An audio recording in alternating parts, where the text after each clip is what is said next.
Bonjour Linda, bonsoir. Bonsoir. Bonsoir. Alors, j'accepte au fur et à mesure les personnes. Bonsoir. Bonsoir, merci d'être là aujourd'hui, ce soir. On va passer un bon moment Alors, ensemble. attends. Voilà. Tac. Donc, on va prendre quelques minutes le temps que j'accueille tout le monde. Hop, ça fait plaisir de vous rencontrer. Mm, Ça arrive petit à petit et je dois les accueillir manuellement. Donc, ça peut prendre quelques minutes.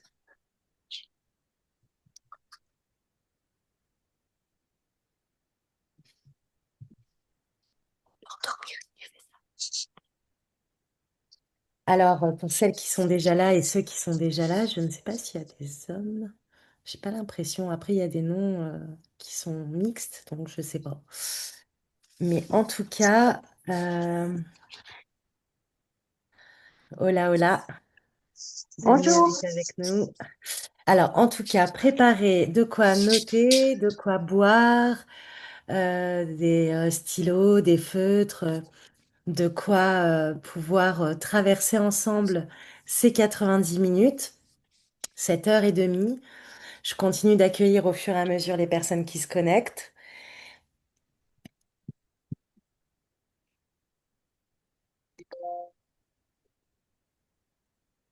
Ok,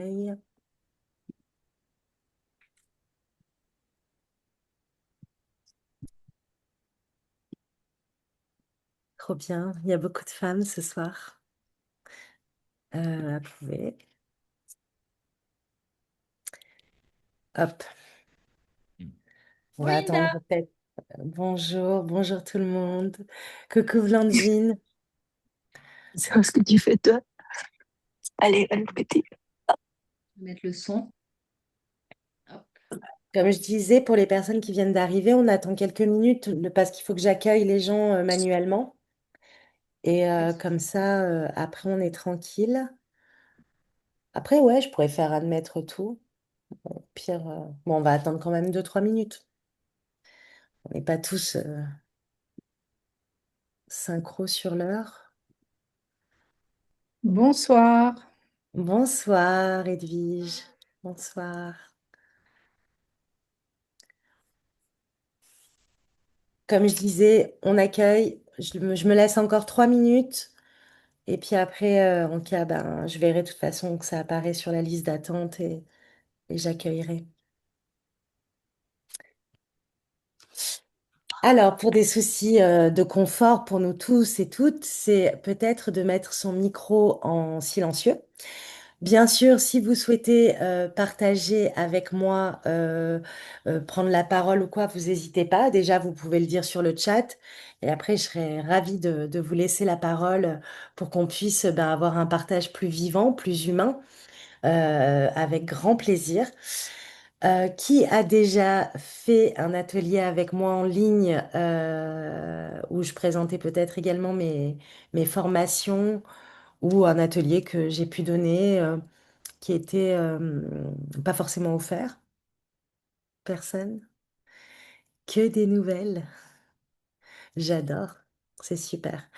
Et alors, dites-moi dans le chat de quelle région vous venez, de quelle ville, que je sache un petit peu qui vous êtes, d'où vous venez. Et si vous êtes thérapeute aussi ou coach, je serais ravie de savoir qui se cache de l'autre côté de ce Zoom.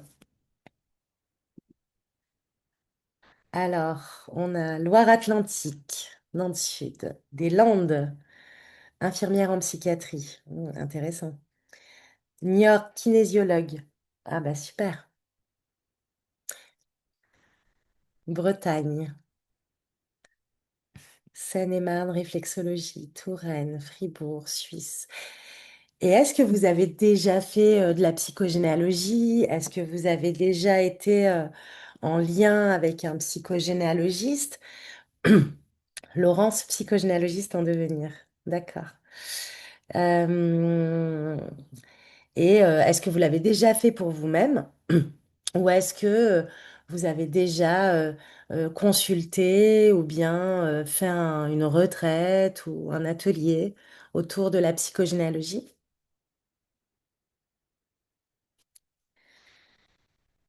En cours avec moi. D'accord. Trop bien. Mais c'est Harry mon padawan que j'ai suivi.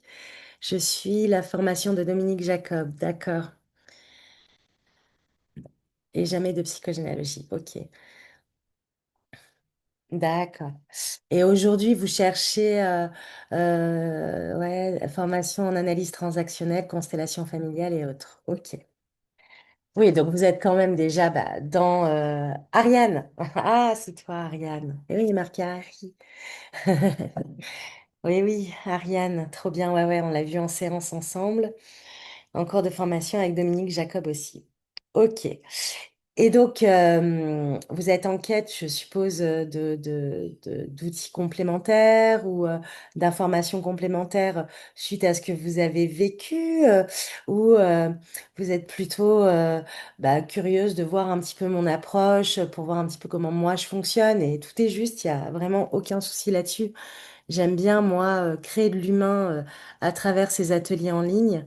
C'est pas juste je présente quelque chose et salut, bye bye. C'est plutôt vraiment vivre une expérience ensemble et, euh, et vivre 90 minutes qui vont, qui j'espère vont vous apporter de la lumière. Et je continue d'accueillir les gens en même temps. Vous avez vu, je suis une vraie femme, je fais plein de choses en même temps. Et, et voilà, vivre une expérience ensemble qui, je l'espère, saura toucher vos cœurs, toucher vos esprits à travers cet atelier. Donc cet atelier, il est essentiellement tourné vers les personnes professionnelles, puisque c'est une formation qui permet ensuite de pratiquer, de devenir autonome.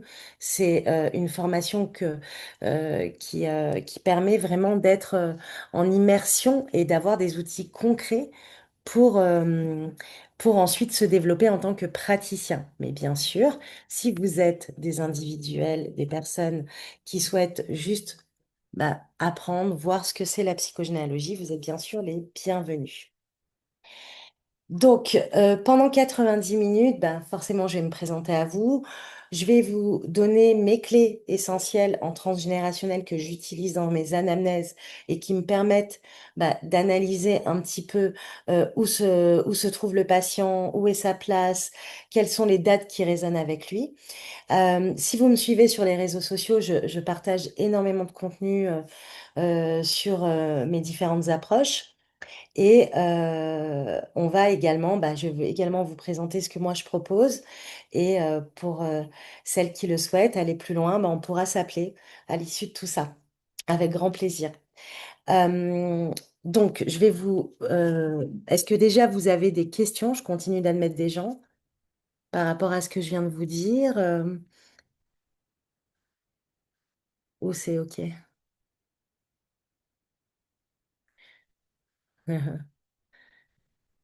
OK, je dirais que c'est OK. Ah, voilà. Parce que moi, je vous vois, hein. Vous me voyez, mais je vous vois aussi. Et je vous remercie d'avoir ouvert votre caméra pour moi. Alors, on va commencer. Je pense qu'on est pas mal. Il y a encore un peu de monde qui arrive. Et on va commencer. Je vois que vous venez un peu de partout en France. Moi, je suis de Nice. J'habite à Nice. Et je pratique sur Nice depuis 10 ans. Et j'ai des gens un peu partout en France et dans le monde, puisque merci la vie, il y a le visio aujourd'hui qui permet de développer nos pratiques à travers le monde. Alors, moi, je vais faire un partage de connexion. Pour les personnes qui viennent d'arriver, bienvenue. N'hésitez pas à nous dire d'où vous venez sur le chat et si vous êtes aussi professionnel ou pas, et quelle est votre profession, quel est votre type de thérapie.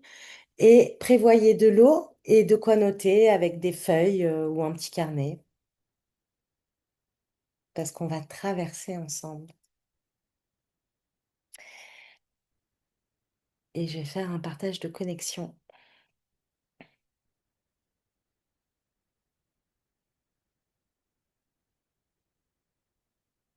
Oui, bien sûr, Mo, aucun problème. Partage de connexion. Voilà, c'est parti. On y va. Alors, je vais remonter. Est-ce que vous voyez bien? Oui, d'accord.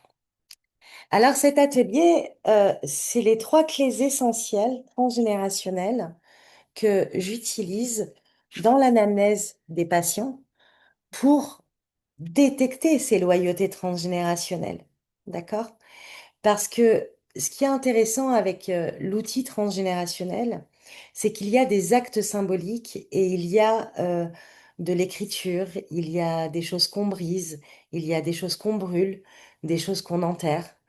Et tout ça prend sens, si vous voulez, dans la psyché du patient, parce que le langage de l'inconscient et de l'univers, c'est bien le symbole, le symbolisme. Donc on va le retrouver à travers les nombres, les couleurs, l'écriture. L'écriture est un symbole. On va le retrouver dans ce qu'on casse, ce qu'on brûle, c'est du symbole. Et ça, c'est le langage de notre psyché. Et lorsque on se sent bloqué dans notre thérapie, ou bien on voit que le patient, il a saisi, il a eu cette prise de conscience, c'est qu'est-ce que moi, en tant que thérapeute, je vais pouvoir lui proposer justement pour qu'il puisse venir libérer ces loyautés-là. Donc, je vais me présenter un petit peu. Donc, moi, je suis thérapeute et coach. Je suis coach certifié en développement personnel et professionnel. Je suis formée à l'art-thérapie et à la psychothérapie, à la psychogénéalogie, au décodage biologique. Et à travers toutes ces pratiques, je suis aussi coach scolaire. Je suis également formée à la numérologie spirituelle et humaniste. Donc, à travers toutes ces pratiques, plus tout ce que j'ai pu traverser dans ma propre histoire, en plus de mes formations, puisque toutes mes formations, celles que j'ai eues et celles que je donne, on le traverse à travers sa propre histoire. C'est pas dire je viens prendre de la connaissance, mais je l'ai pas incarné, je l'ai pas traversé à travers qui je suis et mon propre arbre et mes propres loyautés. Parce que comment je peux expliquer quelque chose si moi-même je l'ai pas traversé et compris? Et donc, très rapidement, dès le début, dès que j'étais coach, j'ai commencé à m'amuser avec des Playmobil et j'ai commencé avec les enfants. Et j'ai vu que j'avais des résultats incroyables avec les enfants. Et puis je me suis dit, bah tiens, pourquoi pas le répertorier, enfin l'appliquer sur l'adulte. Testons. Et puis je l'ai appliqué sur l'adulte. Et puis ensuite, je suis rentrée en école de psycho. Et dans cette école de psycho, j'ai fait de la psychanalyse. Donc j'ai appris tout ce qui était objet transitionnel. J'ai fait de la psychopathologie, de la psychothérapie. Bref, c'était une formation qui touchait à plusieurs aspects de la psychologie. Et là, en m'abreuvant encore de connaissances complémentaires en art-thérapie et psychothérapie, j'ai amélioré cette méthode de Playmobil. J'ai dit, attends, mais en fait, ça, je peux faire ça, puisque j'ai étayé mon approche, j'ai agrandi ma vision, j'ai agrandi mes connaissances. Puis, dans cette école, je découvre la psychogénéalogie et je me fais superviser, parce qu'on est obligé de se faire superviser dans les différentes formations que j'ai eues. Et là, je dis, bon, bah, je vais me faire superviser par une psychogénéalogiste qui était la prof.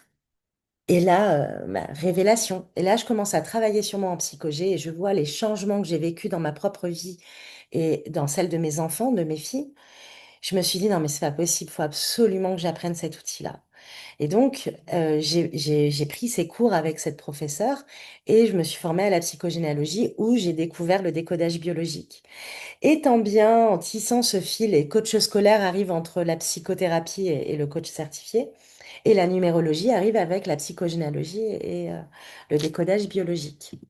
Et donc, tout ça, bon an, mal an, j'ai commencé à créer une méthode de Playmobil thérapie que j'appelle comme ça, mais bon, c'est un titre déposé, donc je les ai appelés les âmes en scène.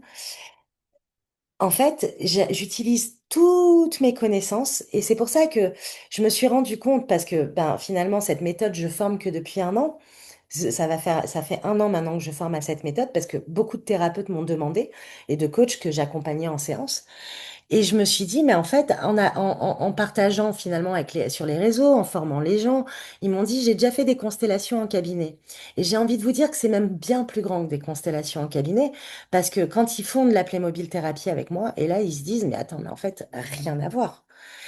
Parce que je pense que c'est vraiment un outil psychanalytique et thérapeutique qui va bien plus loin que les constellations en cabinet. En tout cas, de ce que j'ai vu et de ce que j'ai entendu de personnes que j'accompagnais. C'est pour ça que le mot constellation, finalement, est assez réducteur dans cette méthode, mais tout du moins, ça ressemble aux constellations qu'on peut voir dans le chemin des Oliviers quand il prend ses petits bonhommes. Oui, mais il y a une part analytique dans mon approche. Mais ça, je l'apprends bien sûr dans la formation. Et ces approches-là, que ce soit en tant que coach ou en tant que psychogénéalogiste, et donc forcément dans les formations que je propose, c'est des approches basées sur la neuroscience et la physique quantique, puisque je parle beaucoup de taux vibratoire, d'alignement, de présence à soi, de conscience de soi. Et tout ça, bien évidemment, je le transmets également dans les deux méthodes que je propose ce soir. Mais vous êtes là aujourd'hui en tant que thérapeute ou futur thérapeute, et aujourd'hui, on est dans un milieu où on est de plus en plus nombreux. Moi, je sais que quand il y a 10 ans, j'ai démarré, sur Nice, on était deux. On était deux et il y avait des psys, tout ça, mais il n'y avait pas tous ces thérapeutes holistiques qu'on peut retrouver aujourd'hui. Et aujourd'hui, on est face à des personnes qui veulent évoluer vite, qui en ont marre des thérapies de 10 ans, 15 ans, qui les bloquent et qui leur mettent de la conscience, mais finalement, ça n'évolue pas dans la matière. Ça n'incarne pas pleinement dans la matière. Et très probablement, si vous êtes là aujourd'hui, c'est parce que vous aussi, ça vous parle. Vous avez déjà retrouvé face à des consultantes, des patients qui eux-mêmes ont compris, mais n'arrivent pas à l'incarner dans la matière parce qu'il y a encore un truc qui bloque. Et en fait, c'est ça qu'on va aller trouver dans la psychogénéalogie ou dans les Playmobil thérapies, c'est de permettre à vous, en tant que thérapeute, d'avoir une vision globale et une nouvelle lecture de votre patient, de votre consultant, mais aussi de pouvoir lui montrer, en lui sortant la tête du nez, le nez de la vitre, de lui montrer que, regarde en fait ce qui se passe réellement. Et là, il se passe un truc chez ces personnes-là, et je sais qu'il y a des padawans, des personnes que j'accompagne aujourd'hui qui sont présentes. N'hésitez pas à le dire sur le chat. Il se passe un truc quand on passe par la psychogé en plus de toutes ces pratiques et la Playmobil thérapie qui est du waouh. En fait, je m'attendais pas à voir ça. Je pensais pas que j'étais en lien avec un tel. Ou quand on parle de temps généalogique, ça aussi, je le donne dans mes formations. Ce temps généalogique à découvrir chez chaque personne, et on en a plusieurs. Quand vous avez cette lecture-là de la personne et des trois lectures que je vais vous transmettre ce soir, bah, vous avez ce waouh qui arrive. Et cette personne, c'est comme si elle repartait en redonnant du sens à tout ça. Et derrière, bien sûr, avoir les protocoles nécessaires pour amener de la prise de conscience à la matérialité de cette prise de conscience. Ok, je suis dans l'esprit, je suis dans le cœur, je ressens et j'ai cette prise de conscience, mais maintenant j'en fais quoi? Qu'est-ce qui se passe avec ça? Et ben ça aussi, c'est quelque chose qu'on retrouve beaucoup chez certains thérapeutes, c'est ben mince, je me sens bloquée parce qu'il me manque des choses pour aller plus loin avec la personne. Et ce que je constate, moi, à travers toutes les séances que j'ai pu donner et toutes les personnes que j'ai pu accompagner, hommes, femmes, enfants, c'est que ça va vite. C'est comme si, en plus de ce que vous avez aujourd'hui, et vraiment j'invite aux personnes d'être pluridisciplinaires, donc si elles commencent avec moi dans la thérapie à travers mes formations, ce qui est le cas sur les 2 dernières sessions que j'ai données pour certaines personnes, bah, n'hésitez pas à vous former à d'autres pratiques parce que ça vous permet d'avoir une lecture et d'avoir des outils complémentaires. Et ce qui fait que ben, la personne, elle a le sentiment d'être active dans sa thérapie. Et c'est ça qui est magique avec la psychogé et les Playmobil, c'est qu'il y a du vivant dans tout ça. Alors, est-ce que ça vous parle déjà, ça? Est-ce que vous avez vous-même des patients ou vous-même vous vous sentez, dites-moi dans le chat, des fois bloqué en se disant, mais merde, je sais pas comment faire pour me dépatouiller de ce truc parce qu'on a envie de les aider, sinon on serait pas dans ce milieu-là. Et, euh, et on a envie de les voir réussir parce que leur réussite, c'est la nôtre. Et quand vous avez des outils complémentaires comme ça qui sont en plus efficaces et originaux, bah, vous marquez aussi la différence auprès de vos confrères et de vos consoeurs. Et surtout, quand vous voyez que c'est efficace et que la personne va plus vite, bah, la personne, qu'est-ce qu'elle va faire derrière? Mais attends, là, j'ai encore un monsieur qui m'a appelé hier, qui a pris un rendez-vous, qui m'a dit, bah, j'ai entendu parler de vous par deux personnes. Bon, moi, je cherche pas à comprendre. Je passe par vous. C'est ça après, c'est les recommandations que vous allez recevoir derrière des personnes que vous accompagnez. Et la recommandation, bah, c'est le plus beau cadeau qu'on peut recevoir, quoi. Alors, comment moi je fais pour voir le chat là dans cette histoire quand j'ai mis partage de connexion? Moi, je vais arrêter le partage. Alors, oui, ça vous parle. Ok. Alors, moi, ce que vous avez répondu à un petit questionnaire en vous inscrivant ici avec moi. Et certaines d'entre vous m'ont partagé des expériences personnelles. Bien sûr, je garderai l'anonymat.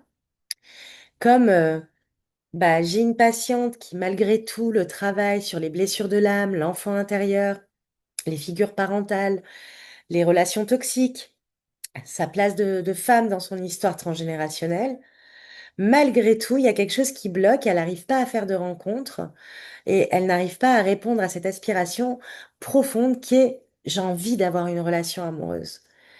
Et donc, elle nomme ça comme la peur de souffrir.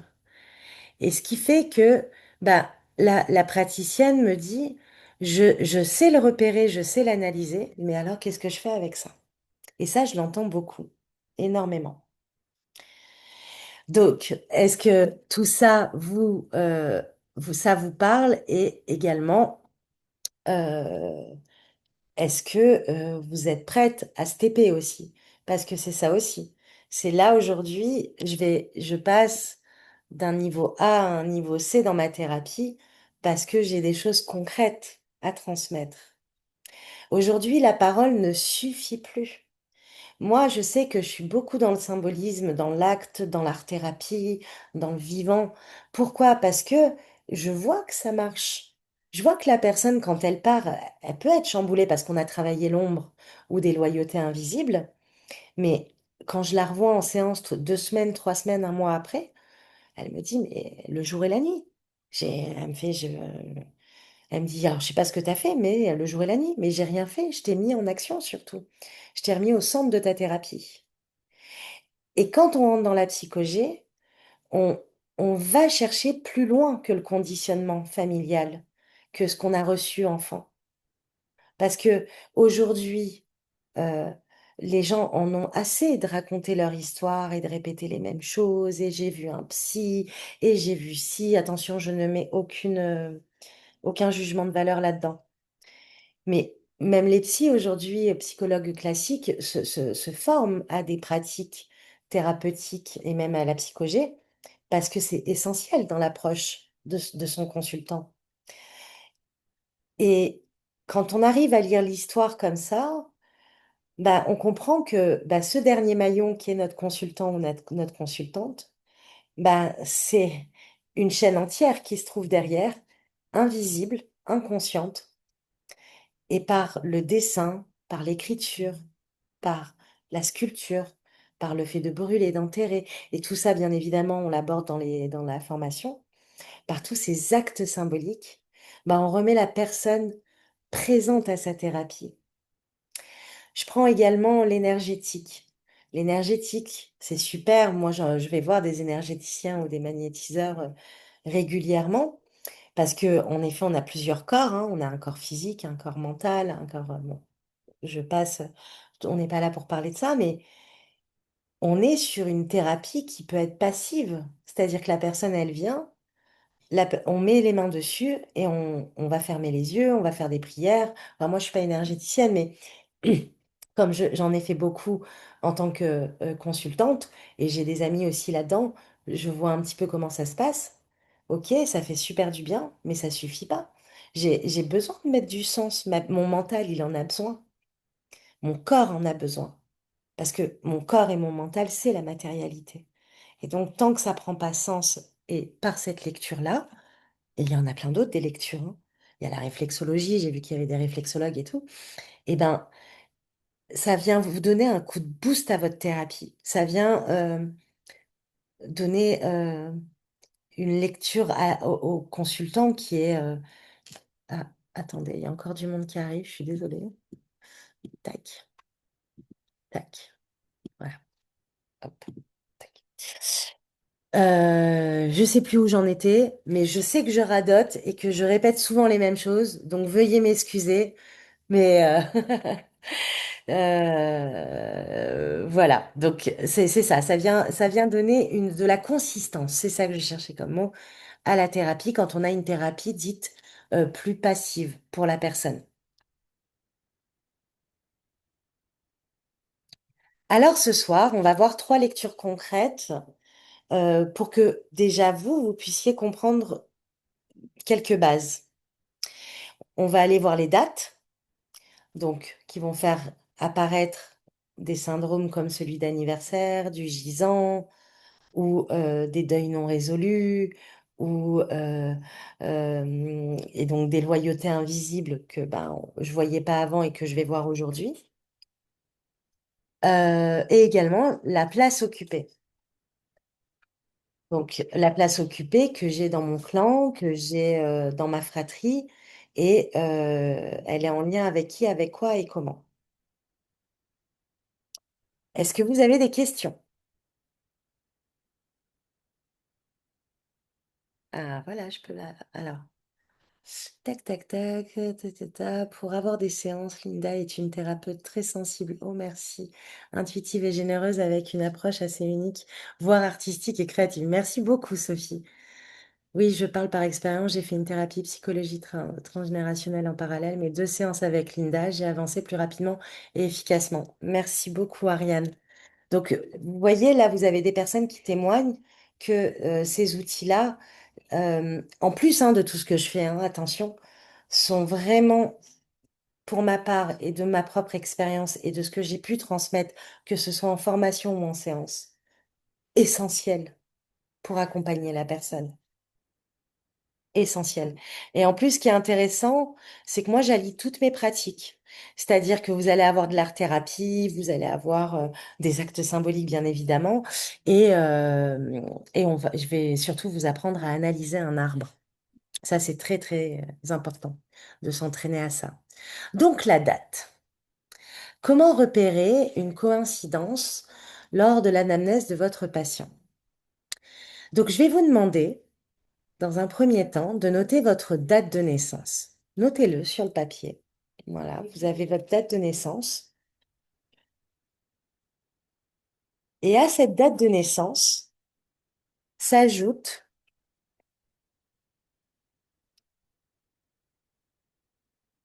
à cette date de naissance s'ajoute votre date de conception. Donc, si vous êtes né un 29 décembre 1987, eh ben, vous allez rajouter 3 mois à cette date de naissance. Donc, ça va faire 29 mars. D'accord? Mais comme vous êtes né en décembre, ça sera 29 mars 87. Si vous êtes né en juin, ça va être le 29 juin. Donc, vous êtes né le 29 juin, vous allez choisir le 29 septembre. Hop, il y a encore du monde qui arrive. 29 septembre 1986, du coup. Vous enlevez un an.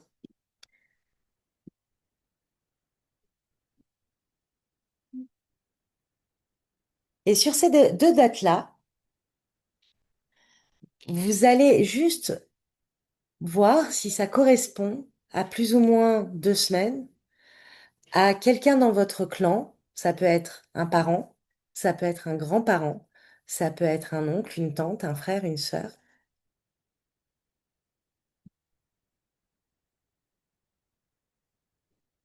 Je vais mettre mes... Est-ce que vous m'entendez bien? Oui, super.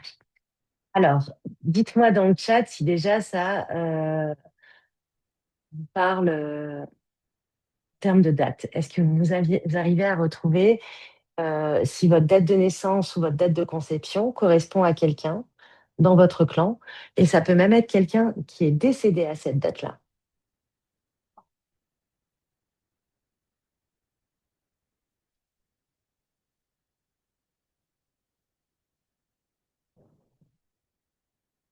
Alors, dites-moi dans le chat, comme ça je le vois. Il faut retirer un an si tu es de début, milieu d'année. Si tu es de fin d'année, non. Ça va être, comme je disais, le 29 décembre, ça va être le 29 mars de la même année. Que c'est 9 mois de grossesse, plus ou moins.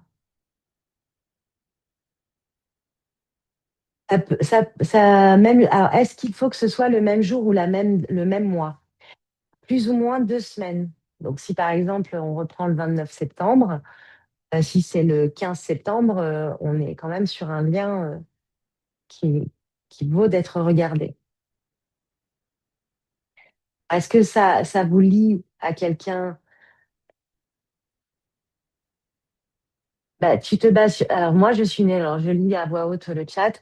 Moi, je suis née à 3 semaines avant terme, mais du coup, je me base sur quelle date? Eh bien, comme tu le sais, ta date de naissance reste ta date de naissance, mais ta date de conception, bah, si par exemple, tu es né, on reprend le 29 septembre, ça fait 29 décembre en date de conception de l'année précédente. Eh ben, si tu es né 3 semaines avant, ça veut dire que ta date de conception, tu rajoutes 3 semaines. Donc, ta date de conception, c'est janvier, non décembre, du coup. Donc, lien à ma mère, Blandine. D'accord. J'ai mon grand-père qui est décédé le 3 décembre et je suis née le 15 décembre. Tout à fait. Et après, on peut jouer avec la numérologie. C'est-à-dire que 15, ça fait 1 plus 5, ça fait 6. Voilà. Et ce grand-père, est-ce qu'il est décédé entre tes 1 an avant ta conception jusqu'à tes 4 ans ou est-ce qu'il est décédé sur une autre année? Ça aussi, ça joue.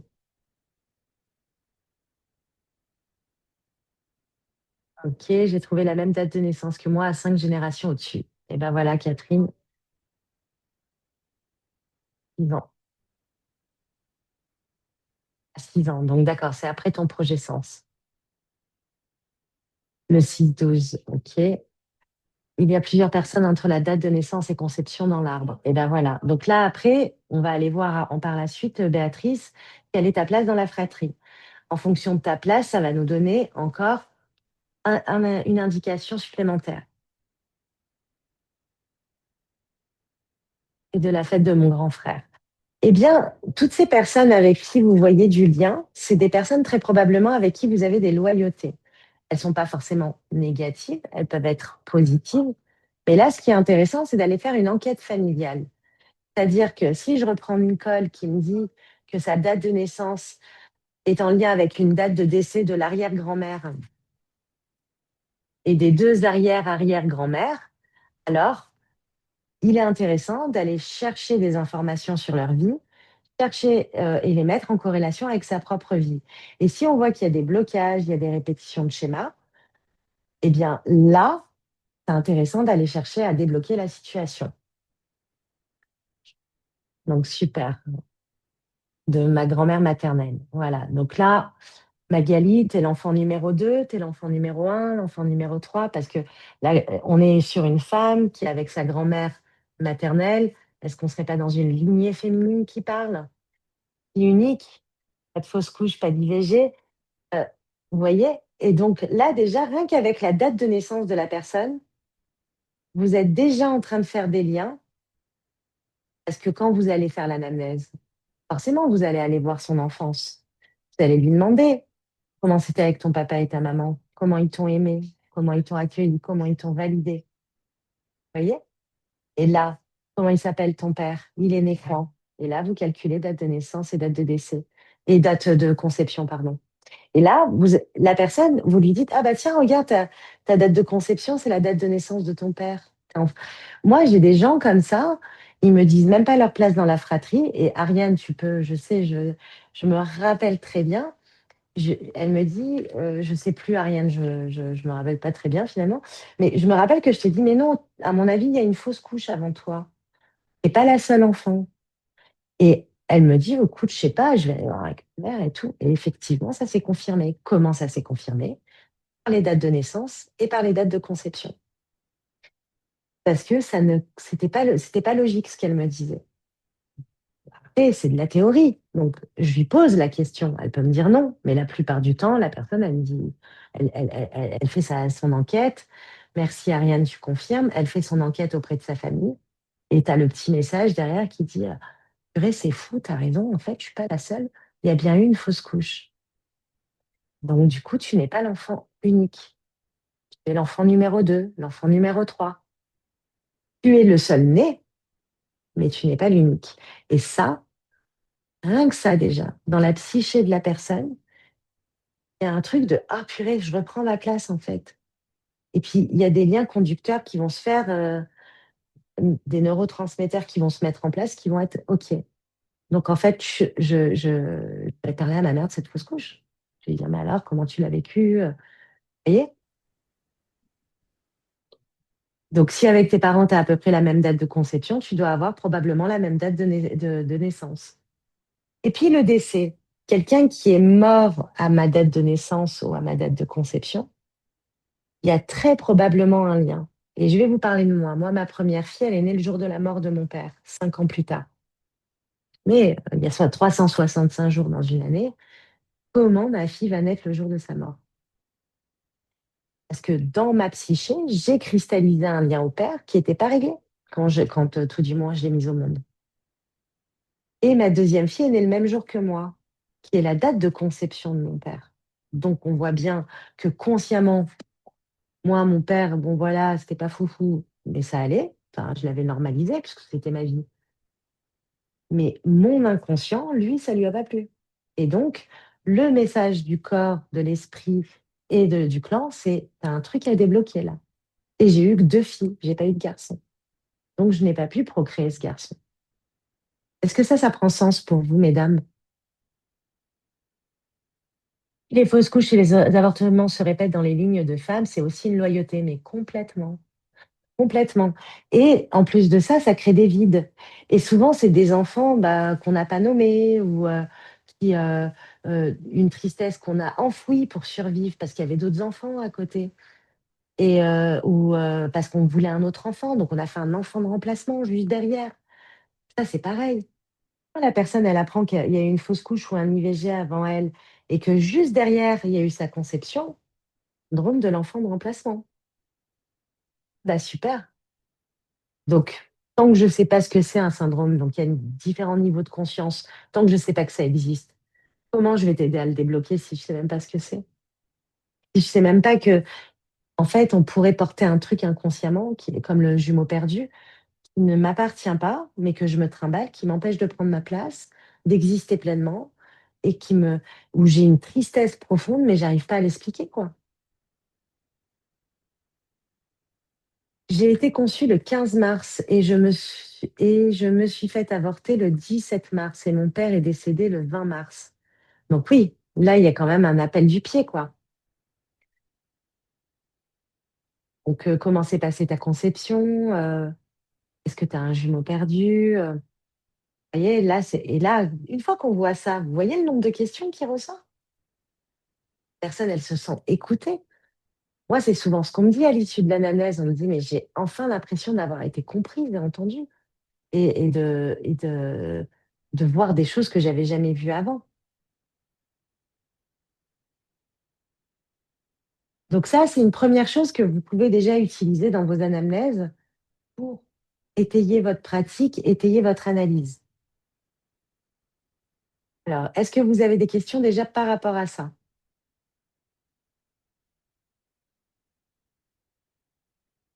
Maintenant, vous avez votre date de naissance et votre date de conception.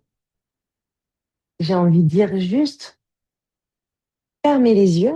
Et qu'est-ce que vous ressentez d'être né à ce jour-là? Est-ce que c'est de la joie ou est-ce qu'au contraire, c'est lourd, c'est triste ou je sais pas, j'ai un sentiment qui... Mais ça, c'est très bien souvent, ça n'appartient pas à la personne. Ça peut être des projections parentales ou familiales qui ont été faites sur la conception de votre conception qui fait que je lis la question en même temps, qui fait que bah, tant que vous ne le voyez pas, pareil, vous ne pouvez pas bouger. On peut changer que ce dont on a conscience. Alors, comment savoir si on a un jumeau perdu? Alors, bah, on demande déjà à ses parents, à sa maman, est-ce que tu as perdu du sang en début de grossesse? Est-ce que alors, des fois, il y a beaucoup de jumeaux perdus qu'on ne voit pas parce que les premières échos sont faites assez tardivement et à ce qui paraît, il y aurait beaucoup plus de grossesses gémellaires que on ne le croit. Donc ça, c'est la première chose. Et bah, si on a vraiment eu un jumeau et qu'il est décédé en cours de conception, bon, ça, on le sait. Voilà. Après, ça peut être aussi une mémoire. Par exemple, moi, je vais voir des magnétiseurs depuis très longtemps, depuis que je suis adolescente, depuis que je suis toute jeune. Et on m'a toujours dit, ah, t'as eu un jumeau, t'as eu un jumeau. Et je disais à ma mère, maman, c'est pas possible. Elle me dit, non, pas du tout, pas du tout, super grossesse. Gna, gna, gna. Je suis, bah, peut-être que je l'ai mangé, ce bébé, tu vois. Enfin, à un moment donné, si t'as 5, 6 personnes qui te le disent, ah, je t'ai enlevé un jumeau, je t'ai enlevé un truc. Non, je n'ai pas eu de jumeau. Mais j'ai toujours voulu avoir des jumeaux. Je me suis mariée à un jumeau. Euh, Ma fille est née le même jour que moi et j'ai perdu du sang en début de grossesse. Je suis née à long jumeau. À un moment donné, tu dis, OK, c'est quoi cette histoire de jumeaux? OK, mais je ne sais pas que cela existe, donc je ne sais pas.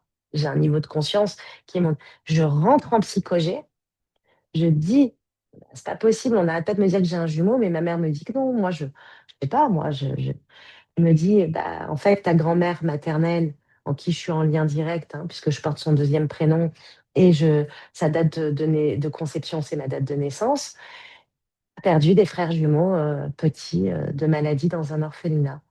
Et en fait, je portais la souffrance de ma grand-mère maternelle, de jumeaux. J'ai débloqué ça, juste pour le fun, je suis allée voir un énergéticien et j'en ai fait deux, et plus jamais ressorti. Vous voyez? Et ça, tant que je ne sais pas que ça existe, c'est compliqué. Étant née tout de suite après la fausse couche de ma mère à 3 mois, puis-je ressentir l'un comme profonde tristesse, puis-je ressentir, pardon, je vais lire en entier, le syndrome du jumeau perdu comme une profonde tristesse, parfois sans savoir pourquoi. Non, Laurence, en fait. Déjà, Laurence, c'est Laurence. On entend par la langue des oiseaux. Laurence, ah, je te vois. Et en fait, Laurence, c'est l'eau qui s'est rancie, là, tu sais. Et c'est ce qu'on va retrouver dans les fausses couches. L'eau du liquide amniotique qui a été rance, tu vois. Donc déjà, par ton prénom, tu la portes, cette fausse couche. C'est pas que ce soit le jumeau perdu, je pense que tu portes la mémoire de cet enfant qui, trop tôt, décédé, et la tristesse de ta mère, qui fait que, en fait, tu as cette tristesse profonde que tu n'arrives pas à te décoller, et qu'en plus de ça, euh, la mémoire de cet enfant mort avant toi. Et aujourd'hui, biologiquement, c'est prouvé. Tu portes les cellules de ta maman pratiquement toute ta vie et ta maman aussi. Et en plus de ça, de tous les enfants qui sont nés avant toi, morts ou vivants. Donc, si tu as des grands frères, des grandes sœurs, des fausses couches, des IVG avant toi, dis-toi que les cellules de ces grossesses-là sont en toi, toi qui arrives au bout de la chaîne. Donc, si ta maman l'a pas, elle a fait un remplacement de cette fausse couche. Bam, fausse couche, bam, je fais un bébé. Ce qui est, tant qu'on n'a pas conscience, bah, on va se dire, bah, c'est normal, elle n'a pas pu tomber enceinte, elle a refait un bébé. Oui, mais elle n'avait pas fait le deuil du premier enfant. Donc, tu es conçu dans le deuil. C'est pour ça cette tristesse. Tu vois? Et ça, bien sûr, ça se débloque. On peut le savoir en faisant une constellation familiale. Oui, on peut le savoir en faisant une constellation familiale, en allant faire cet atelier. Donc après, bah, tout dépend de où vous êtes. Bah, moi, je peux vous proposer des constellations de groupe à l'aveugle sur Nice, ou sinon par la Playmobil thérapie en visio. Ça se fait très bien. Voilà, donc pas de questions par rapport à ça. Recherchez dans votre clan s'il y a eu des mariages, des réussites, des maladies, des accidents, des ruines, de fortes abondances autour de votre naissance et votre conception. Et ce qui s'est passé entre un an de votre conception jusqu'à vos 4 ans. Est-ce que quelqu'un est décédé? Est-ce qu'il y a eu un drame familial? Est-ce qu'il y a eu une grande réussite? Vous voyez? Ben, ça, vous le portez. C'est dans votre projet sens. Ce sont des loyautés.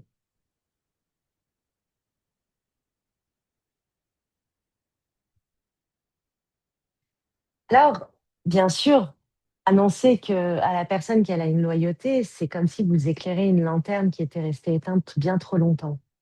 Il permet de l'analyser, ça permet de permettre à la personne de rentrer dans son corps, d'aller dans ses ressentis et de redonner du sens à certains comportements, comme par exemple, pour Laurence, son prénom, sa tristesse profonde, vous voyez? Donc, maintenant que je vous ai donné ce panel-là, on a retrouvé les fausses couches, on a trouvé les IVG, est-ce qu'il y a euh, des réussites, des décès qui ont lieu un an avant votre conception jusqu'à vos 4 ans?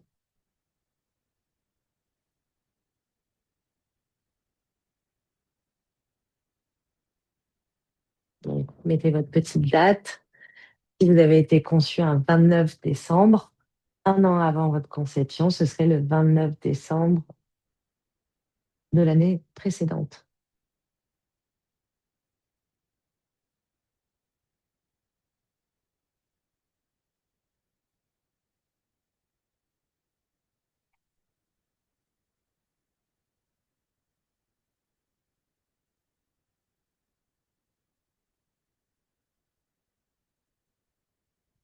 Et je vais vous partager une autre personne, une autre praticienne qui m'a partagé un cas clinique concernant une femme de 55 ans, brillante, célibataire, qui vit encore avec sa mère, père inconnu parce que liaison adultérine et enfant unique.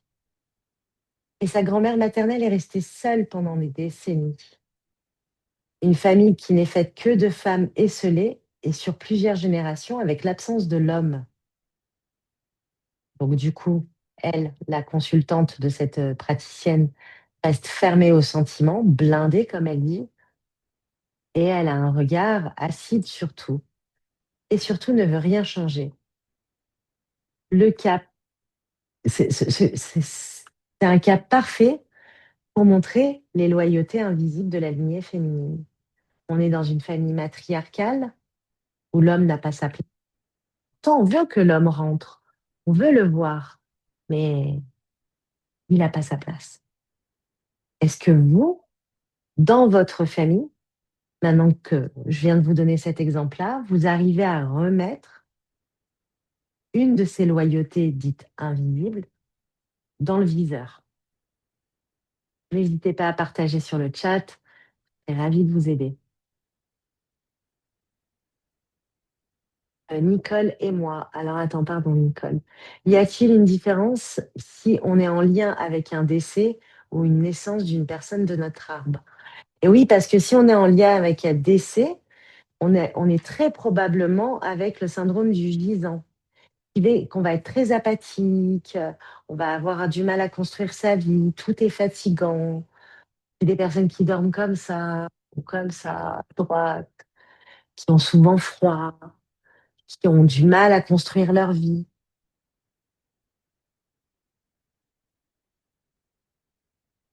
Et si on est en lien avec une naissance, si la naissance, elle est après nous, bah, on est très probablement dans une transmission qui se répète. Et donc là, il faut aller voir les prénoms, place dans la fratrie, tout ça, qui demandent à être vus. Si cette naissance est avant vous, c'est que cette personne-là vous a transmis quelque chose d'inconscient.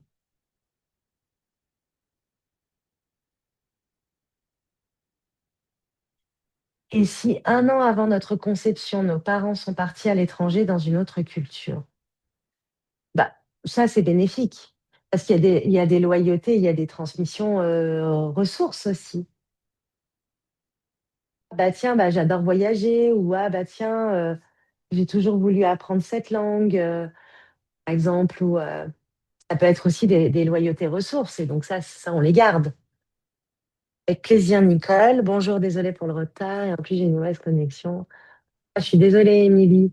Il y aura un replay si tu captes mal. Est-ce que vous avez des questions par rapport à la loyauté? Plaisir. Non. Ah, je suis hyper claire en question. Euh, Pardon?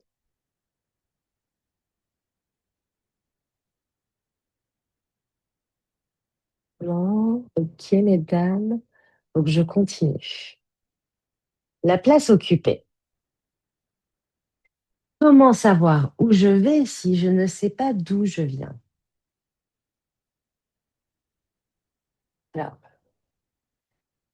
est-ce que vous savez quelle est votre place dans la fratrie, toute grossesse confondue?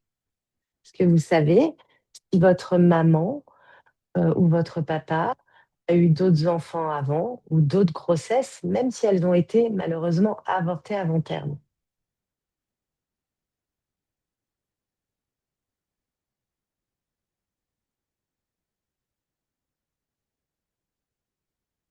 Et si avant notre ne se connaissait pas, bah, c'est qu'il n'y a pas il y a pas d'événement majeur où faut aller voir si ta mère ou ton père ont vécu des choses fortes, chacun de leur côté. T'es l'enfant numéro combien, Sandrine? Ça m'intéresse. Il y a eu d'autres fausses couches ou IVG d'un côté ou de l'autre avant toi? Un IVG avant moi, donc deux. OK. Oui, en deux ou trois avec un jumeau perdu, Virginie. OK. Je suis le numéro 3 d'une fratrie de quatre. Ma mère a fait une fausse couche avant moi. Et dans ce numéro 3, est-ce que tu le comptes, Blandine?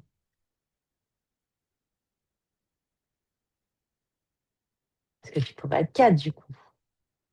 Et comment compter si jumeau perdu?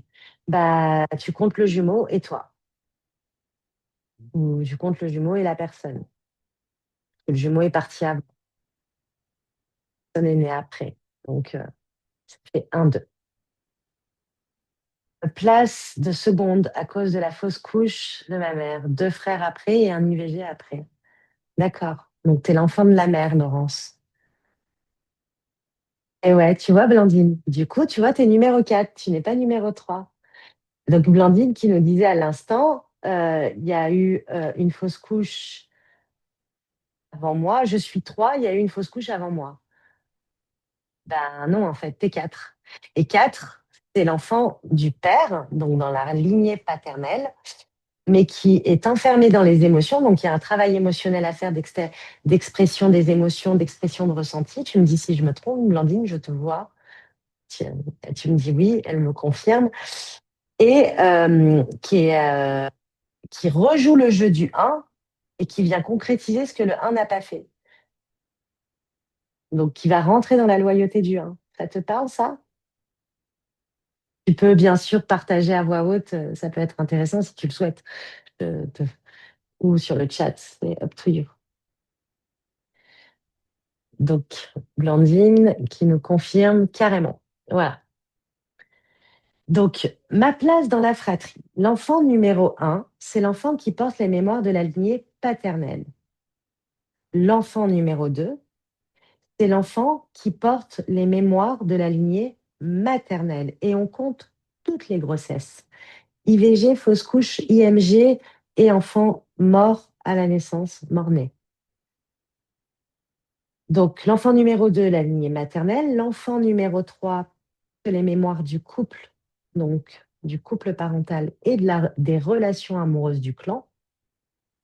Et souvent, les trois, malheureusement, sont célibataires, ont du mal à créer un couple, parce qu'il n'y a pas beaucoup de familles où c'était la grande joie dans les couples. Il y en a, hein, mais il n'y en a pas beaucoup. Et bien souvent, si la personne n'a pas su transformer ce 3, elle va se retrouver souvent dans des relations qui ne fonctionnent pas. Elle va être bloquée dans les relations ou des mariages qui échouent. Et s'il y a des mémoires d'adultère, bah, de l'adultère. S'il y a des mémoires d'enfants cachés, vous voyez. L'enfant numéro 4 rejoue le jeu du 1. Donc, c'est un enfant 1, hein. On compte par 3. C'est la Trinité. 1, 2, 3. C'est le chiffre de l'univers, c'est la Trinité sacrée. Tout part par 3. Tout passe par 3. Donc, 1, 2, 3. Enfant du père, enfant de la mère, enfant du couple. Enfant 4, enfant du père. Enfermé dans les émotions, donc il y a un travail émotionnel à faire. C'est souvent des gens qui vont être très sensibles et qui sont susceptibles à des burn-out ou à des dépressions. Il va rejouer ce que le 1 n'a pas incarné. Donc, si le 1 est parti en live et il n'a pas fait le taf, bah, souvent le 4 va se retrouver dans la loyauté familiale. Reprendre la société de la famille, va répondre aux injonctions parentales. Parce que l'aîné, c'est souvent le plus loyal, hein, aux injonctions, le plus matrixé. Le 5, c'est l'enfant de la mère, mais c'est celui du changement. Il vient tout bousculer. L'aîné est dans les loyautés. Le numéro 2, c'est le rebelle.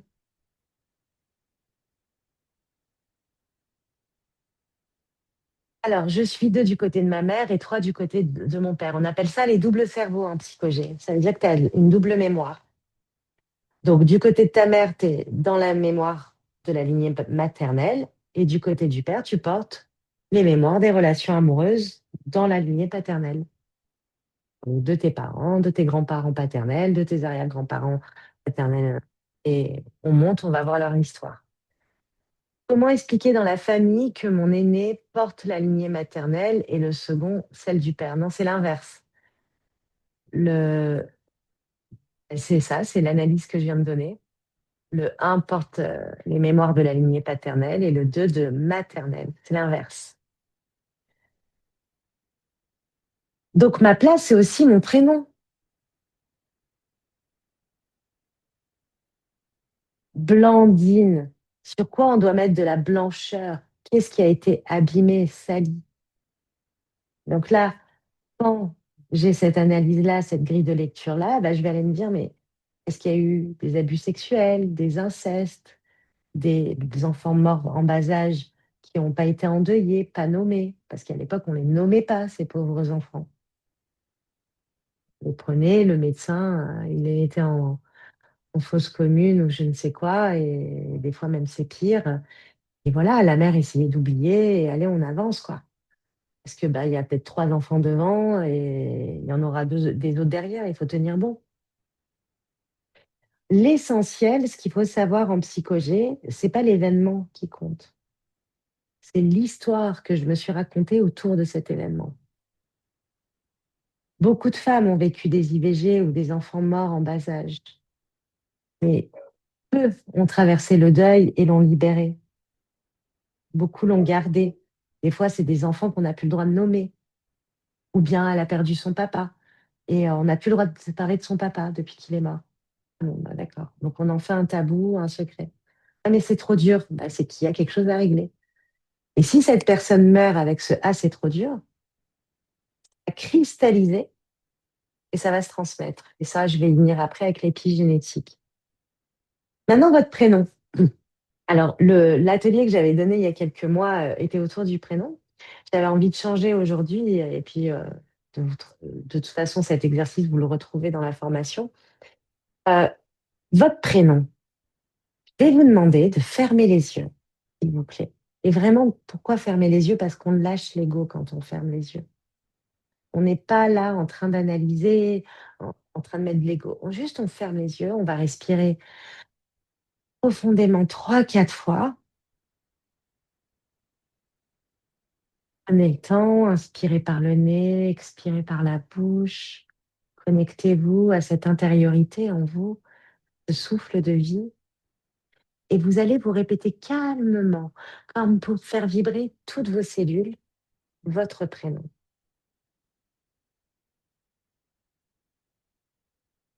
Répétez-le 4, 5 fois, comme un mantra. Une fois que c'est fait, posez votre conscience sur vos ressentis, les mots qui apparaissent, les émotions qui apparaissent. Il peut y avoir une gêne à l'intérieur de votre corps, ou au contraire, quelque chose qui s'ouvre. Tout est juste. Ne cherchez pas contrôler ce qui se passe. Laissez venir, accueillez simplement le message. Et puis vous allez respirer 2 fois profondément et sans un mot, sur votre feuille, votre petit carnet, écrire tout ce que vous avez ressenti dans le corps, dans les émotions, dans l'esprit.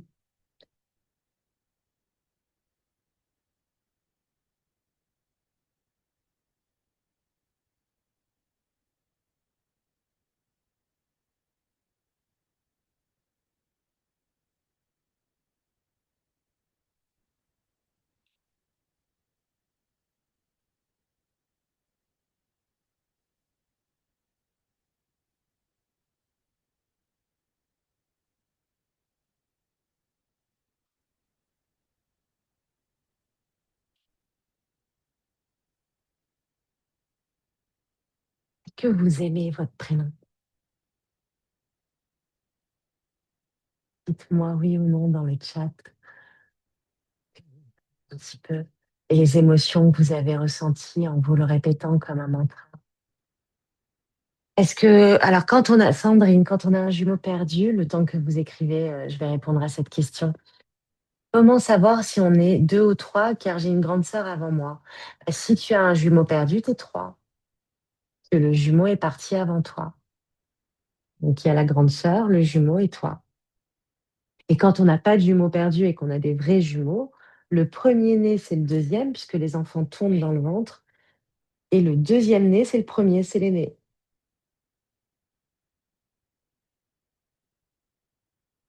Alors, avec plaisir, Sandrine. Alors, qu'est-ce que vous avez ressenti? Est-ce que vous aimez votre prénom? Est-ce qu'il y a des choses qui sont apparues à travers ce prénom qui est votre identité? De l'étouffement. Ah, tu vois, Edwige, c'est intéressant. Ça, ben, on le garde quand on va faire l'anamnèse. On se le garde dans un coin, on se le note. Ah, ok. Et puis après, je vais écouter comment tu parles. Est-ce que tu me parles beaucoup? J'ai étouffé, j'en ai marre, je donne tout. Fatiguée, je suis essoufflée, j'ai du mal à respirer. Vous voyez? Et tout ça, en fait, ça permet d'aller après chercher ces loyautés invisibles. Euh, Aujourd'hui, alors Virginie, aujourd'hui, oui, pendant longtemps, il était difficile à porter. Ce que j'ai ressenti de la pureté, l'équilibre, le nettoyage, la lumière et la justesse. Virginie, c'est la virginité. C'est pareil. Dans la virginité, je vais aller chercher, dans un premier temps, hein, c'est une des premières pistes, c'est, ah bah d'accord, je ressens de la pureté, tu vois. Bah, dans cette virginité, qui a perdu peut-être sa virginité, ne l'a pas acceptée? Est-ce qu'il y a eu pareil, de l'inceste, des abus sexuels dans le clan au-dessus, caché peut-être? Muriel, lumière, mur, nature, solitude, traversée, entrée. J'ai des mots qui sont apparus. Nicole, Béatrice, sinon, si on a toujours été appelé par ton surnom, car j'ai le prénom de ma grand-mère, douleur au cœur. Bah là, tu vois, Béatrice, première chose à faire, c'est va explorer l'histoire de ta grand-mère. Et quand on a un surnom, eh ben, c'est qu'on désidentifie la personne. C'est comme les diminutifs. On diminue la vibration de la personne. Je m'appelle Linda. Quand j'étais adolescente, on m'appelait Lily. Lily, Lily, Lily, ben, on me diminuait inconsciemment. Je perdais en vibration. Oui, ça pourrait être pire vu l'époque, Laurence. Et lorsqu'on a un surnom qui était plus utilisé que le prénom, mon prénom m'a évoqué la justice, l'aide, la réparation et l'aide. Mhm, intéressant. Quand on a une jumelle et un triplet perdu, on est combien et qu'on est né par césarienne? Ben, par césarienne, c'est compliqué d'avoir l'info par le médecin, hein. Il ne va pas nous dire j'ai enlevé celui-là en premier, celui-là en deuxième, celui-là il était en haut, celui-là il était en bas. Si maintenant, quand on a cette ouverture de conscience sur la psychogé, bah forcément demain je fais un bébé et que j'accouche par césarienne, c'est la question que je poserai. Mais c'est pas ce que font la plupart des gens. Donc là, la réponse, ça va être compliqué à avoir. Et quand on a une jumelle et un triplet perdu, on est combien? bah, c'est toujours perdu, donc ils sont toujours partis avant toi. Donc tu restes le dernier-né de cette fratrie. Marie-Noël. J'ai ressenti d'abord de la joie, puis une sorte d'essoufflement, Blandine, et comme une sensation de réparation. Séverine, j'ai ressenti des petites décharges électriques. Mais où ça, Sandrine? Eh bien, vous voyez tout ça. Ça, c'est des choses que vous pouvez poser aux personnes que vous accompagnez. Avant de lui demander s'il aime ou pas son prénom, on va le connecter à ce qui se passe à l'intérieur de lui-même, sans l'ego, sans l'analyse, sans le mental. Et après, je rentre dans l'analyse et le mental.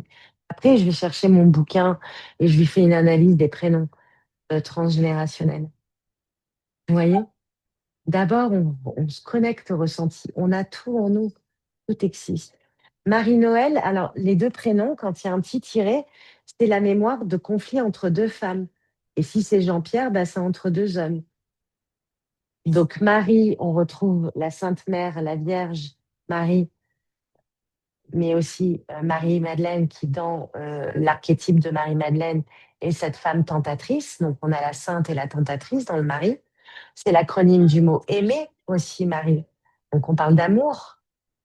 D'accord. Et Noël, ben, on fait référence toujours à la naissance de Jésus. En tout cas, au niveau du calendrier, c'est ce qui est dit. Maintenant, est-ce que c'est vrai ou pas qu'il soit né un 25 décembre? Apparemment, on a repris la Saint-Nicolas, blablabla. Bon, il y a toute une théorie. Mais en tout cas, dans la psyché collective, Noël, c'est Jésus. On est le Père Noël. Donc, bah, euh, euh, aller chercher peut-être des événements qui se sont passés autour de Noël. Qu'est-ce qui s'est passé autour de Noël pour que ça revienne dans le prénom? Et à mon avis, forte famille judéo-chrétienne, Marie-Noël. Donc on te fait porter le poids de cette religion aussi, et de toutes ses ressources, mais aussi de toutes ses dogmes. Noël, c'est un cadeau, exactement. Isabelle, rien ressenti. Et est-ce que tu arrives facilement à ressentir, Isabelle? C'est ça aussi. Marie-Noël est née à Noël. Et ben voilà. Donc, tu es le cadeau de tes parents. C'est pareil, ça, les projections parentales. Ah, c'était mon cadeau, elle m'a sauvée. Ou les enfants instrumentalisés aussi. Malheureusement, quand on a un enfant malade, on va faire un autre enfant pour récupérer du sang, pour récupérer un organe, un rein ou quoi, qui va venir, qui va pouvoir aider cet enfant. Et voilà, Isabelle, tu as du mal à te connecter à tes ressentis. Donc, c'est normal que tu n'arrives pas à ressentir, surtout en groupe et en visio, là, sans prendre le temps, calmement. Tu vois. Donc là, Isabelle, il y a tout un travail émotionnel à faire, une reconnexion cœur-esprit.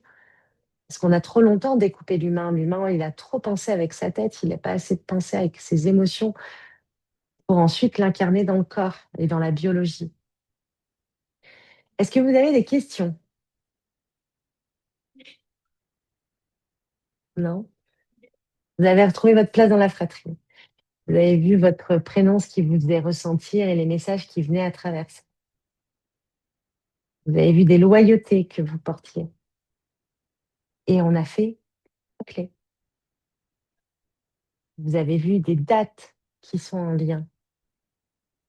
Et on a fait juste trois, quatre choses, quoi. Et pour vous dire à quel point l'outil est puissant. Alors, aujourd'hui, on le sait, il y a eu des études qui ont été faites en épigénétique. Rachel Yehuda, qui a fait donc en neurosciences des études sur le stress vécu par les générations qui ont vécu la Shoah et sur les générations descendantes. Et il s'est avéré qu'il y a eu beaucoup de somatisation, beaucoup de diabète, de stress non expliqué. Ou si je reprends Laurence qui nous parlait de cette tristesse qu'elle ne comprend pas, ça ne lui appartient pas. J'avais une demoiselle comme ça qui arrive en séance, crise d'angoisse sur crise d'angoisse, peur de mourir, 14 ans. On a fait une séance. C'est-à-dire que sa maman arrive avec l'adolescente, la maman est présente pour la première séance, et je pose à cet enfant, je lui dis, est-ce que tu as déjà perdu un animal, quelqu'un de ta famille pendant que tu étais enfant? Non, non, non, la mère, non, non, non. Je fais OK. Alors, est-ce que pendant la grossesse, la conception, il s'est passé quelque chose ou qui a eu un lien avec la peur de mourir? Et je regarde la maman, elle est stoïque, elle fait bah oui. Je crois que c'était sa belle cousine, je sais plus, est décédée sous les coups de son mari, sous un féminicide. Et elle a été enceinte de sa fille. Elle avait extrêmement peur pour sa fille. Elle s'est dit dans quel monde je la mets au monde? Parce que même dans ma propre famille, il y a des féminicides. Et elle a eu cette peur extrême. Cet enfant ne connaissait pas cette femme, ne l'a jamais connue. Je lui ai fait faire un acte symbolique avec des petits exercices de reprogrammation cognitive, tout ça, et subconsciente. Je l'ai vu qu'une fois. Mais ça, c'est des personnes qui, alors c'est rare quand même, mais à 14 ans, c'est super de pouvoir se dire, ça y est, je peux reprendre le cours de ma vie. Ça veut pas dire qu'elle aura pas d'autres choses à traverser plus tard, mais en tout cas, ça, c'était réglé. Elle prenait même plus le bus pour aller au collège. Et ça se transmet. Et c'est ce que nous dit l'épigénétique. L'environnement et le climat émotionnel modifient l'expression des gènes. Alors, ça ne change pas le code ADN. Ça change une porte, une lecture épigénétique qui, elle, est réversible. Donc, le code ADN reste le même, mais par exemple, en travaillant sur les traumas et les générations suivantes, je réallume, si vous voulez, pour être un peu plus simpliste, une lanterne dans mon ADN qui a été éteinte. Parce que ma mère ou ma grand-mère ou mon arrière-grand-mère ou mon père a vécu tatata et moi pas. On est très puissant et notre corps, c'est une machine magnifique. Bah, il va éteindre cette petite lanterne pour dire non, non, mais là, faut pas y aller. Parce que là, en fait, on a failli mourir ou on a perdu, on s'est senti en insécurité. Vous voyez? Et là, c'est en mettant de la conscience et en allant traverser à travers les actes symboliques, que bah, comme si on rallumait une petite lumière de cette épigénétique, puisque c'est réversible et c'est prouvé scientifiquement. Jusqu'à 3 à 5 générations au-dessus de nous, on porte tous les traumas et le psycho-émotionnel non résolu. C'est ça qui est incroyable. On se dit, mais mince, donc en fait, il est où mon libre arbitre? Il n'est pas très grand, ton libre arbitre. Et c'est ça qui est intéressant dans les formations que je donne, c'est que vous allez le traverser à travers votre propre histoire. C'est-à-dire que en vous formant, vous allez guérir vous-même. Et c'est ça qui est trop beau, en fait. Et c'est ce partage qui est hyper intime et qui se fait en petits groupes, hein, bien évidemment, qui nous permet, en fait, d'aller explorer des parts de nous-mêmes qu'on n'avait même pas soupçonnées, quoi. Et après, dans la matérialité, on voit les synchronicités qui arrivent, on voit les choses qui se débloquent toutes seules, et on se dit, waouh, attends, en brisant un bol ou en brûlant des lettres ou en écrivant de la main opposée, je suis arrivée à ça. Il n'y avait pas grand-chose. C'est magnifique. Je sais pas, vous en pensez quoi? Mal, là. Alors, comme je vous disais, c'est qu'une petite part du gâteau, là. Là, ça vous permet à vous, déjà, en tant que thérapeute, d'ouvrir cette grille de lecture et ce champ de conscience. Et c'est clair que je suis formée à plusieurs pratiques que je transmets à travers mes formations, bien sûr toujours en lien, hein, les, mais on va aller traverser et mettre de la conscience sur différents domaines de la psychologie, donc les dates, les prénoms, les syndromes, vous voyez, les somatisations, les gens, le travail. Pourquoi on n'a que des familles de médecins? C'est facile à dire, hein, mais je pourrais dire des familles d'ouvriers, hein. J'ai envie de gagner de l'argent, mais j'y arrive pas. Parce qu'il y a ce plafond de verre qui t'appartient pas. Et tant que ces spoliations, ces vols, ces faillites, ces ruines n'ont pas été débloquées, je m'enligne.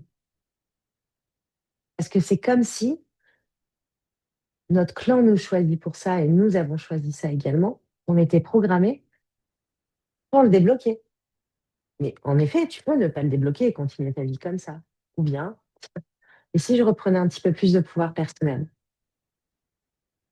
Donc, les formations que je propose, c'est des formations de 6 mois avec des lives tous les mois où il y a des transmissions en live, de l'art-thérapie, par de l'analyse transgénérationnelle. Il y a toute une part psychanalytique avec les archétypes, avec l'objet transitionnel pour les âmes en scène, mais aussi tout ce qui est acte symbolique. Et en fait, c'est pareil pour les Playmobil. Pourquoi j'adore cet outil? Notre cliché et l'univers marche par archétype. Je vous dis princesse, vous avez une princesse qui arrive en tête. Je vous dis pirate, vous avez un pirate qui arrive en tête. Et ça, c'est universel. Et c'est et quand la personne choisit un objet, choisit un Playmobil pour se représenter ou représenter une loyauté ou représenter la situation, parce qu'en fait, les âmes en scène, vous faites tout travailler, hein. Le syndrome de l'imposteur, la relation aux hommes, enfin, anyway, peu importe la demande de de votre consultant ou consultante. Vous prenez la demande, vous positionnez la scène, et là, prise de conscience. Et bien sûr, c'est en groupe. Euh, donc, dans ces deux formations-là, c'est des méthodes que, bien sûr, j'ai apprises, mais que j'ai complétées à travers ma propre lecture et ma propre vision. Et c'est des protocoles que j'utilise moi-même en séance. Et comme je vous le disais, le fait d'avoir une complémentarité à votre rend votre thérapie, votre accompagnement euh, avec plus de consistance et aussi permet d'augmenter le tarif de vos séances, permet d'avoir une approche qui est plus globale, pas seulement une, une seule approche. Moi, je sais que effectivement, je me forme depuis 10 ans, hein, donc je m'arrête jamais. Mais c'est toujours, alors je suis guidée, franchement, tout s'est fait d'une évidence absolue, mais parce que dès que ça m'appelait, j'ai répondu. Oui, c'est un investissement, mais c'est un investissement qui vaut le coup, qui est très vite amorti, la réputation que vous allez vous faire, mais aussi par le prix des séances que vous allez pouvoir aborder et surtout le retour que vous allez avoir des gens que vous accompagnez. Parce que moi, quand moi je reçois un merci Linda, mais merci d'être sur ma route, mais waouh, attention, mais je suis la plus heureuse au monde. Je me dis que là, tout prend sens. Et tout ça, je l'ai traversé, je l'ai fait sur moi. Et je continue de le faire et de l'appliquer. Je reste en conscience. Et ça, en fait, quand j'ai des choses concrètes que je transmets, parce que je les transmets, parce que ça part de gens que j'accompagnais, qui m'ont dit forme-nous, forme-nous. Donc c'est parti de là. Donc j'ai tout monté. Et aujourd'hui, je me dis, mais waouh, les gens sont super contents. J'ai des super retours, bah, on continue et on voit ce que ça donne. Parce que vraiment, euh, votre thérapie, votre accompagnement va vraiment stepper, vraiment. Donc, comme je disais dans les murmures de l'art, donc la psychogénéalogie, on va voir le génosociogramme, le projet Sens. Vous avez des vidéos, plusieurs vidéos par module, j'appelle ça des portes, et vous avez des protocoles que vous allez appliquer à vous-même, mais aussi que vous allez pouvoir garder et réutiliser pour ensuite le transmettre à vos consultants pour pouvoir étayer votre pratique. Euh, on va voir, j'ai fait des fiches avec tous les différents syndromes et vous allez voir la lecture des prénoms, les dates, les répétitions. Les actes symboliques, je vais vous donner des actes symboliques concrets. Je vais vous expliquer la numérologie de ces actes symboliques. Pourquoi il faut le faire tant de fois sur tant de jours? Pourquoi tout ça, ça va prendre sens? Et vous allez les faire pour vous-même parce que en live de transmission, on va faire des ateliers d'art-thérapie que pareil, vous aurez tous les protocoles pour pouvoir les réutiliser pour vos consultants, parce que d'abord, vous allez le vivre, mais c'est aussi que je vais vous apprendre à analyser un arbre.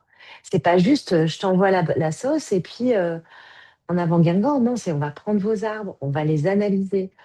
Regarde, et là, tu as vu ce qui se passe. Alors moi, je dis rien au départ, parce que l'idée, c'est de développer votre cerveau symbolique et le cerveau analytique.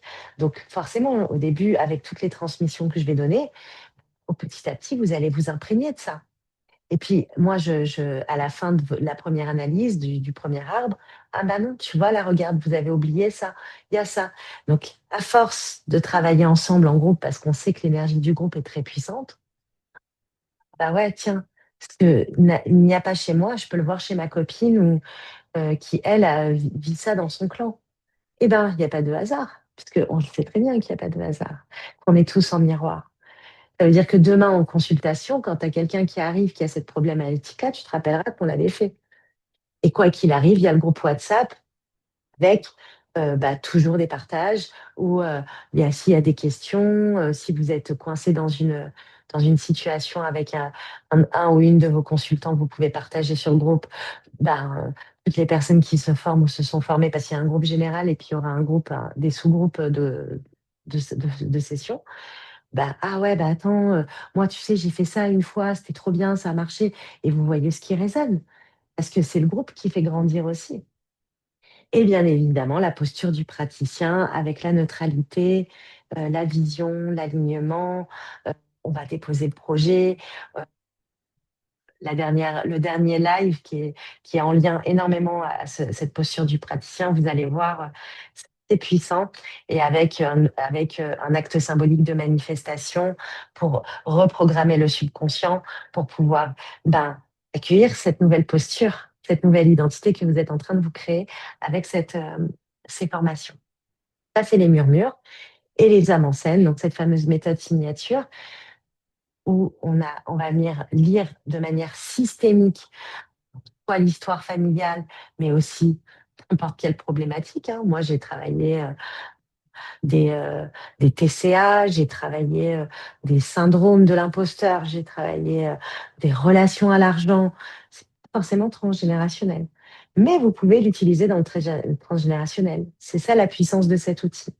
C'est pour ça que je dis que c'est bien plus grand qu'une constellation, parce que c'est vraiment un outil psychanalytique et thérapeutique qui allie énormément de visions avec de l'art-thérapie, des actes symboliques, c'est pareil.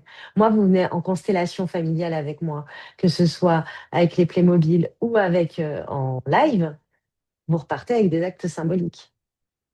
Et demain, vous vous formez aux constellations, vous allez voir que le fait d'avoir fait de la psychogé, mais ça va tout changer dans vos constellations. Parce que, un, vous aurez la posture thérapeutique, deux, vous aurez des outils concrets à donner aux gens. C'est pas juste, ah bah voilà, c'est ta tante, ouais, ah, t'as vu, c'est en fait tu portes ça parce que c'est ta tante. Ok, il y a une mise en scène. On fait quoi? Euh, Moi, j'ai eu des femmes porteuses du syndrome des jambes sans repos, 50 ans de syndrome, elles avaient une soixantaine d'années quand elles sont venues me voir. Elles avaient fait. Elles me disent, est-ce que tu crois que tu peux nous guérir? Je fais, ah, moi, je promets rien, on ne promet rien. Aucun médecin dira, je te guéris de toute façon, donc pourquoi nous on le ferait? Mais par contre, on peut essayer. Viens, on essaie. On a fait les constellations de groupe, hein, je parle. Elles se sont rendues compte qu'elles portaient ça de leur mère. Bref, je passe. Bah, à l'issue de la constellation, j'ai dit, bah, maintenant, les filles, c'était deux sœurs, vous allez faire ça et ça. Vous allez écrire ça, ça, ça. Donc, je leur ai dicté tout un acte symbolique. 5 fois brûler toilettes. Elles l'ont fait, le syndrome n'est plus apparu. C'est quand même fou. Mais ça, des miracles comme ça, j'en ai des dizaines. Et c'est ça qui est passionnant. C'est qu'on se dit, waouh, c'est trop fort, quoi. Et donc, dans les âmes en scène, ça va être, ça ressemble aux constellations, mais vous allez voir à travers la transmission qu'on va beaucoup plus loin parce qu'il y a une grosse approche psychanalytique avec l'objet transitionnel et les archétypes de Jung. Voilà. Et ça va marquer votre différence. Clairement, les deux outils vont marquer votre différence, vont vous permettre de stepper et vont vous permettre de passer à un niveau supérieur, quoi. Donc, on peut bien évidemment en faire une ou en faire l'autre. Et parfois, certaines personnes prennent le combo, prennent les deux et font les deux en même temps. Les deux en même temps, ça veut dire qu'on se voit 3 fois dans le mois, en plus de tout ce qui va se partager sur le groupe. Donc, il y a un live de transmission et de supervision pour les murmures et un live de transmission, supervision qui dure plus longtemps pour les âmes en scène. Pourquoi? Parce qu'on va pratiquer. C'est pas juste, encore une fois, je vous vomis une science. C'est je viens vous rendre autonome. Et les gens que j'accompagne qui sont présents ce soir le savent. Moi, je ne veux pas du tout créer de dépendance. Et là, je suis en train de monter un annuaire où je vais répertorier toutes les personnes qui ont fait mes méthodes pour que les personnes qui veulent travailler sur ces méthodes-là et qui, je sais pas, qui habitent en Bretagne ou qui habitent en Israël, parce que j'ai une dame d'Israël qui l'a faite aussi, bah, voilà, tu as le contact, il n'y a plus qu'à. Tu n'es pas obligé de passer par moi en visio, vous voyez? Parce que je pense que c'est ensemble qu'on va plus loin. Et, euh, et donc voilà, donc il y a le parcours complet, il y a le parcours individuel. Ces parcours sont faits pour vous si vous accompagnez déjà ou souhaitez devenir thérapeute. Vous avez ce sentiment de stagner un peu ou que votre patient a ce sentiment de stagner, que vous cherchez de nouvelles grilles de lecture et pas seulement une théorie, que vous souhaitez faire du transgénérationnel votre spécialité, que vous voulez avoir des méthodes qui ont envie de dire, originales et qui ont prouvé plus d'une fois leur efficacité. Et c'est sûr que c'est pas pour vous si vous n'êtes pas prêt ou prête. Parce que, comme je vous le dis, vous allez le traverser à travers votre propre histoire et on va se mettre en action. Même pour les Playmobil, vous allez le prendre en main très rapidement au Playmobil. Bien sûr que ça va être un peu bizarre au départ, ça va pas être parfait. Et tant que je n'y mets pas mes mains dedans, je prends que de la théorie? Non. Allez, viens, on y va, on va voir. Essaye, fais-le. Et moi, après, derrière, je supervise. Et après, je fais aussi en visio, donc pendant les lives, je vais prendre une demande de la personne qui fait la formation et c'est moi qui vais monter la scène, les avant-scènes. Et c'est là où vous allez pouvoir voir comment moi je fais. Donc, il y a plein de choses qui se transmettent aussi oralement. Vous voyez? Est-ce que vous avez des questions? Je vais vous transmettre dans le chat le lien si vous souhaitez candidater et si vous souhaitez qu'on s'appelle. Ça n'engage à rien, c'est offert, c'est gratuit. Si vous avez des questions et que vous souhaitez avoir plus de réponses, si vous souhaitez que j'éclaircisse quelques idées, il suffit de cliquer sur ce lien. Vous allez, je vais avoir vos coordonnées et je vais vous envoyer un petit WhatsApp et on va voir ensemble comment on peut se capter au téléphone pour que je puisse répondre à vos questions. Est-ce que si on... Alors, je réponds aux questions en même temps, je vois qu'il y en a. Bonsoir, il y aura un replay? Oui, il y aura un replay. Si la mère apprend une maladie pendant la grossesse, l'enfant naissant, et dans la famille, elle a vu comme un miracle, elle porte une loyauté. Je n'ai pas très bien compris. L'enfant né sans, et dans la famille, elle est vue comme un miracle, elle porte une loyauté. Bah oui, alors déjà, si elle est vue comme un miracle, ça va être toutes les émotions associées à ça. Est-ce qu'elle ne se met pas trop la pression? Est-ce qu'on ne peut pas imaginer, ça existe, est-ce que la méthode fonctionne quand même ou choisit-on un autre format d'outil? J'ai pas compris, Nicole, je suis désolée. Est-ce que si on ne peut pas imaginer, ça existe? Ah oui, quand on est aphantasie, ça s'appelle. C'est les personnes qui n'arrivent pas à visualiser ou à voir des images dans leur tête. Oui, oui, Nicole, pardon. Et oui, bah, justement, l'acte symbolique, il n'y a pas besoin d'imagination. C'est-à-dire que c'est vrai que moi, je suis formée à la psychothérapie, à l'art-thérapie, donc je vais faire du rêve éveillé en séance, mais ça va être sur des traumas. Mais on peut très bien, en acte symbolique concret, ciblé, débloquer la situation sans passer par l'imagination. Oui. Est-ce que dans la formation Les âmes en scène, on travaille avec des actes symboliques en plus? Oui, tout à fait, Magali. Il y a des actes symboliques qui sont transmis dans les âmes en scène. Et puis après, il y a toute une transmission orale qui est énorme. Là, il y a une personne qui est en train de faire les formations qui m'a laissé un WhatsApp sur le groupe, qui a laissé un message sur le groupe, où j'ai transmis euh, la loi de l'assomption dans la manifestation. J'ai bien expliqué le truc, j'ai expliqué comment faire. Donc ça, c'est du dev perso. Et ben, elle l'a mis en place, elle a manifesté, elle l'a partagé, elle a dit non mais c'est génial ton truc, je vais le faire tous les jours maintenant. Mais bien sûr.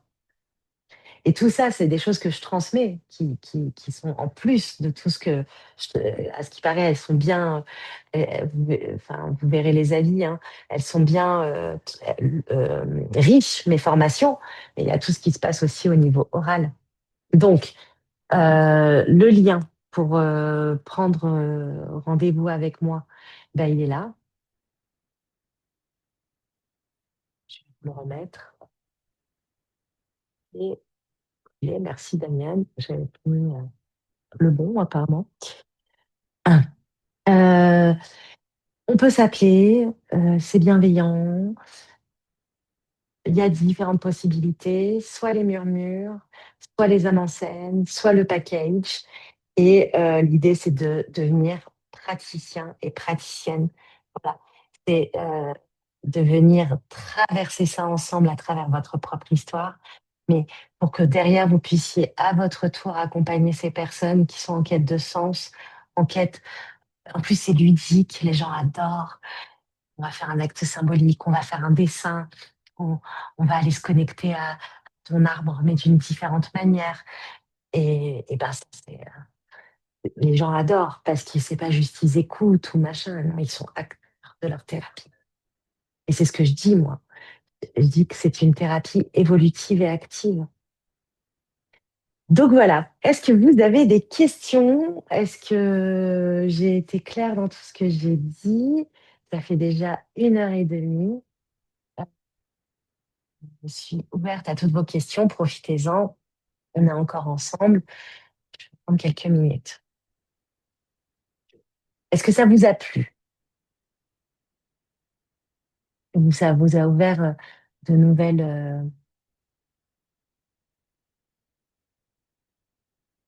Un grand merci pour cette soirée riche et très intéressante. Je m'appelle Laetitia, mais vous ne pouvez pas savoir. Laetitia, c'est la joie. Non, je ne savais pas. J'ai failli m'appeler comme ça. Ma mère, elle a changé mon prénom le jour de ma naissance. Je vais m'appeler Laetitia. Oui, tout est clair. Un grand merci, avec grand plaisir, les filles. Merci beaucoup, avec grand plaisir. J'espère que on se retrouvera de l'autre côté pour vous transmettre tout ce que j'ai appris au cours de ces années de thérapie que j'ai pu donner.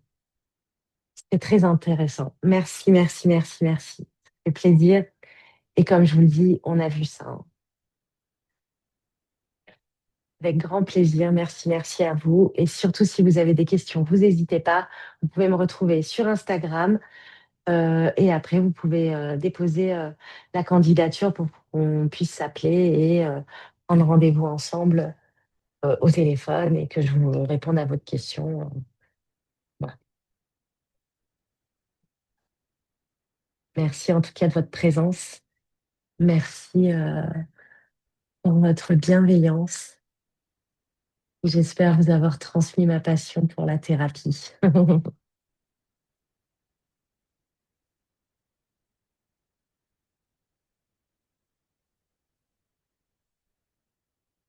Attends un peu, on ne sait jamais qui ont des questions, mais avec plaisir, Edwige. Merci toi d'être présente.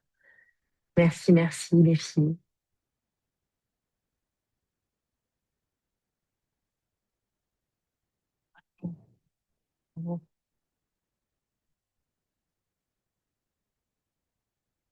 Bientôt, tout le monde. Bye bye. Bon, bah, je vais clôturer alors si vous n'avez pas de questions. Je vous remets le lien ici. Si au cas où vous voulez prendre rendez-vous, on se met et tout le monde.